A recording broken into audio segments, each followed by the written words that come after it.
hockey players, it's the holy grail. But lately, so is another kind of Stanley Cup. Take a quick trip down to your local supermarket and you're likely to spot a shopper carrying the extremely popular Stanley Cup. By now, there's a good chance you've seen that viral video of people at Target stampeding toward the seasonal Stanley Cup display.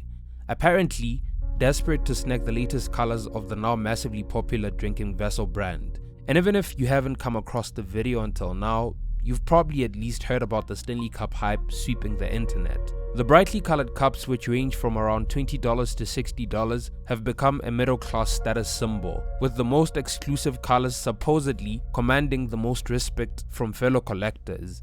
I get it, the cups seem sturdy, maybe even indestructible, and they're somewhat cute, especially if you opt for one of the more eye-popping colors. But shoppers are now amassing whole Stanley Cup collections, collecting the most obscure colors so they can, I suppose, have a Stanley that matches every single outfit in their closet. How did a $45 water jug spark such chaos? Stop him!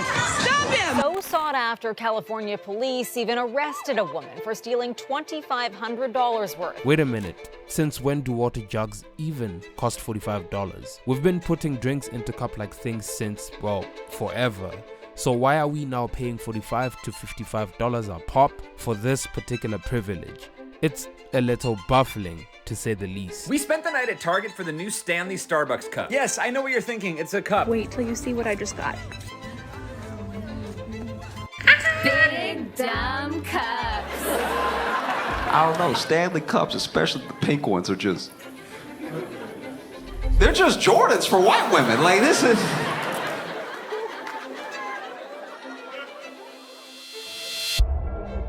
According to professional hockey players, the Stanley Cup is the be-all and all. Winning the cup is the highest possible accomplishment, proof of hard work and teamwork coupled with enormous fortune. It's the achievement of a lifetime that only a select few get to experience. Well, according to the internet, the Stanley Cup may be even better.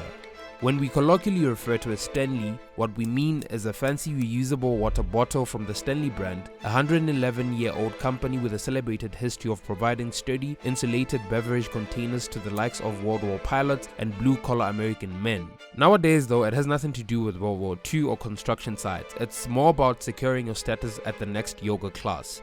But Stanley wasn't always a hit among women.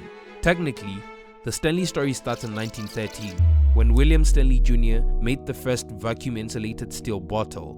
Mid-century ads promised that it won't break and positioned the product as a worksite essential. The reputation stuck, and Stanley marketed its iconic Hammertone green products mostly to men for about 100 years or so. Fast forward to today, and Stanley now appears in a variety of sizes and colors, although pinks and greens in particular are very common. The most popular models are the 40-ounce beasts, formerly known as the Quenchers, complete with a substantial handle that looks like it was borrowed from a medieval tankard.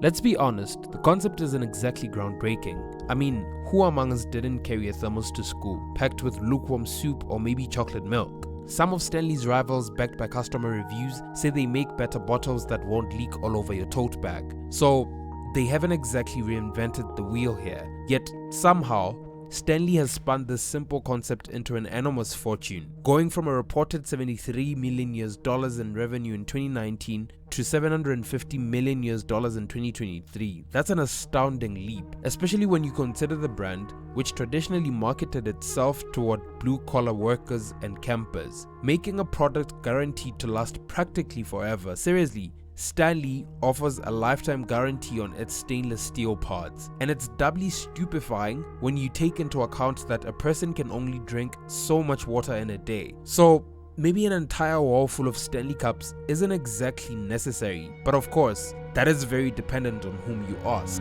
We probably can't really say why people like the things they like, but perhaps we can understand a little better why they're so wildly popular. Big, fancy stainless steel water bottles like Stanley's aren't new, right? Wirecutter has been testing reusable water bottles since 2014. Hydro flasks, swells, and cork circles have been staples at college campuses for years now, and hydro flasks specifically played into the 2019 Visco Girl trend. A trip to Target easily confirms that the market is packed. It's not as if Stanley doesn't have a plethora of competitors. To truly understand the allure of the Stanley, you'd probably need to get one yourself. But which one? The Stanley website separates its bottles into 3 categories: quenchers, ice flows, and water bottles. Water bottles are the general catch-all. In Stanley taxonomy, all ice flows and quenchers are water bottles, but not all water bottles and ice flows are quenchers. Ice flows are, according to the manufacturer, tailored toward cold drinks and have a flip lid. Quenchers, the company's flagship bottle, have a built-in straw and handles. Stanley claims that the $45 40-ounce bottles, formerly known as the Quencher H2O Flow State tumblers, can keep hot drinks hot for 7 hours, cold drinks cold for 11 hours, and iced drinks iced for 2 days. For a lot of Americans who take hydration seriously, I guess that's quite the draw. This impressive technology is presumably what was behind the miraculous and hugely viral Stanley tumbler that survived a car fire. At this point, I'm wondering why manufacturers don't make automobiles out of Stanley material, cause I mean, fire yesterday, it still has ice in it. I also imagine that this tumbler in its various sizes would be perfect for camping. If what I'm told about camping is true, it could keep rosé cold at the beach or the park on a hot summer day, but honestly, there's probably nothing Stanley does that puts it leagues ahead of the Hydro Flask. Utility-wise, they're great. Maybe not life-changing, but then comes the aesthetic influencer. Now, one thing we can probably agree to is that an army of Stanleys lined up on people's shelves is somewhat aesthetically pleasing. Yeah, they photograph really well and look great on social media. Now, this is where Stanley Cups started to assert dominance. The perfect storm of Stanley aesthetics, influencer reach, and status symbols for water bottles happened in mid-2023. Thanks to Riley, a former marketing director at Crocs for 5 years. At this point, I'm just thinking, Riley must be really good at selling ugly products to people and making them pay hundreds of dollars for it, because what? Anyway, the Stanley mania took off following the rise of what's formerly known as the water talk. In basic terms, water talk was a trend where people with plump-looking skin added flavored sugar and calorie-free powders to their water to help meet their recommended daily intake. Yeah, these people took hydration very seriously and praised the cup as a holy grail, listing out its purported virtues. It fits in a car's cup holder, as if other cups don't, has a straw for easy drinking, and even comes with a handle. From there, it caught on with people most likely to succumb to targeted ads and influencer endorsements. The New York Times called Stanley fans a sisterhood, reversing decades of macho branding. Of course, the TikTok love translated into sales. What did you expect? CNBC estimates that Stanley made over $750 last year, compared to an average of $70 million a year before 2020. And it doesn't stop there. Once you've bought a Stanley Cup, you buy accessories like plastic spill stoppers that seal up straws to personalize your Stanley. By January 2024, TikTok videos of Stanley Cups had been viewed over 201.4 million times.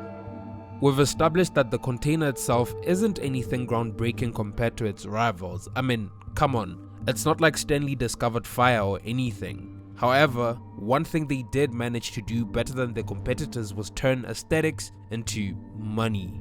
Stanley has mastered the art of hype by dropping special seasonal colors like the iris, or limited edition shades like Bosman Glow, and even collaborating on exclusive designs like Starbucks' Galentine's Day and Cosmo Pink. They've transformed their quenchers into collector items. Now, this precise scarcity creates huge demand, a sales model the likes of Supreme and Nike have ridden to success. By extension, these limited bottles create a booming secondary market for Stanleys. Videos from Targets around the United States show customers lining up early, some descending into mild chaos for the chance to purchase limited editions of Stanley x Starbucks collaborations. No doubt, there must be some carnal thrill to showing off this price on TikTok or Instagram, or arriving at a child's soccer practice with a glistening pink Stanley in hand, knowing that you're one of the few lucky enough to have one. These collections have caused a stir on the internet. I mean, if the recommended daily water consumption starts at around 72 ounces, then why does anyone need thousands of ounces worth of Stanleys? At this point, massive Stanley Cup collections are as close as it gets to textbook overconsumption. I mean, these are reusable water bottles specifically made to be durable. They're meant to be reused. You shouldn't need 15 or even 8 or 3 Stanley Cups sitting around in your cabinet, ready to be filled with water once a month when they finally get their turn in the rotation. But we don't like being told that we're consuming too much. As economic inequality around the world becomes extreme, we want to enjoy our small luxuries, our pretty $45 water bottles that signal to others that we have enough money to jump on the latest trend. Some have even claimed that the criticism around Stanley Cup collections boils down to misogyny. I get it. Many of the world's ills can be traced to misogyny, but this argument is a little dishonest at best and downright stupid at worst. Firstly, not everything a woman does equals feminism. Overconsumption feeds into a global capitalistic structure that causes widespread environmental destruction, which disproportionately affects people in the global south who, ironically, statistically consume the least. It's not feminist to uphold this structure because feminism should work to free the most disadvantaged of us, not white suburban women in Lululemon yoga pants who want another hot pink water bottle to add to their Stanley Cup collection. The rapid rise in resale prices has drawn comparison to Beanie Babies or even the joke that NFTs has become. I'm no financial expert, but I would hope that no one is spending their life savings on Stanleys, given how the arc of trendy items like this always bends down towards fickleness. That said, Stanley, however, which sees no monetary kickback from these secondary sales, still benefits from the clout. As aesthetically pleasing as a trend of color-coordinated Stanleys sitting on a shelf can be, they're not saving the environment if they're not being reused repeatedly. But Stanley isn't really into selling people what they need. If that were the case, one reusable indestructible water bottle with a lifetime warranty should be enough.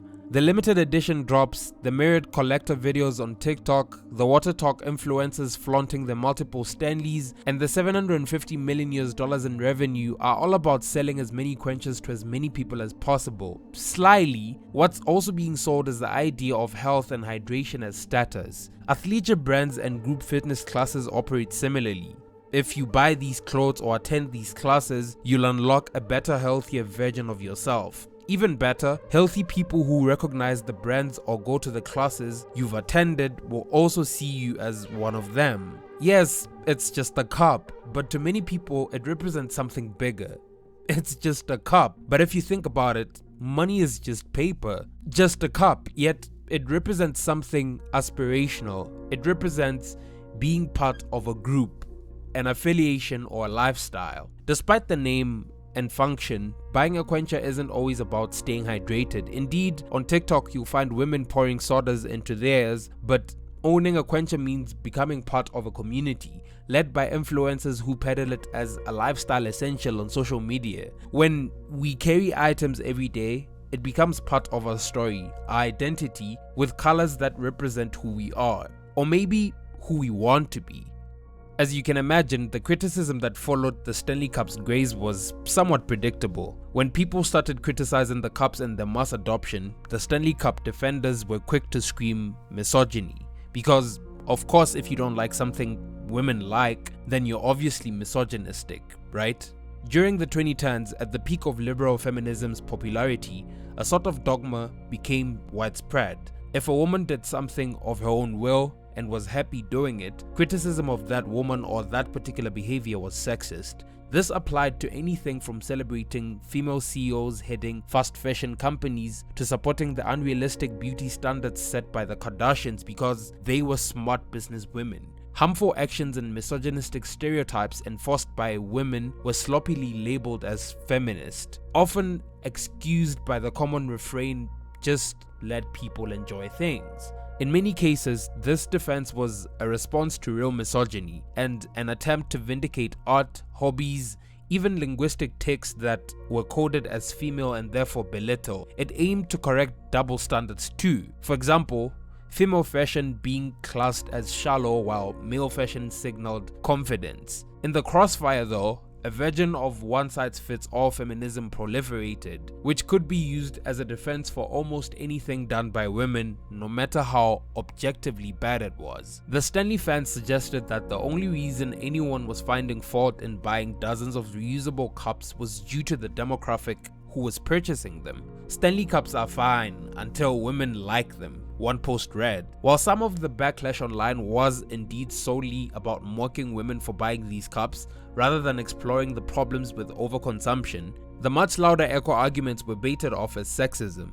As another post put it, do I need to get my soapbox again about how Stanley Cups are only getting so much shit because it's a female interest? Sure, there are people who genuinely believe that any criticism of women's consumer choices is rooted in sexism. After all, it's easy to hide behind the "it's just misogyny" defense when faced with any backlash. But for many, this defense is nothing more than just a convenient excuse to dodge legitimate scrutiny. It's true that female consumption often gets more criticism and attention than male consumption, and it's right to say we could and should easily have the same scrutiny around overconsumption and stereotypically male products, but it's worth questioning whether this level of consumerism is doing us any favors no matter who's buying it. However, do you really need to add another cup to your collection? Probably not. They don't fly off shelves because we're suddenly all passionate about plastic-free oceans. Instead, like with any other fad, we just want to fit in. It's like the time you had to have those limited edition sneakers or that quirky avocado slicer. In the end, it's less about hydration and more about having the right accessories to show that you're in the know. So you probably don't need it. But hey, if for some reason it makes you feel like you're part of the cool crowd, who are we to judge?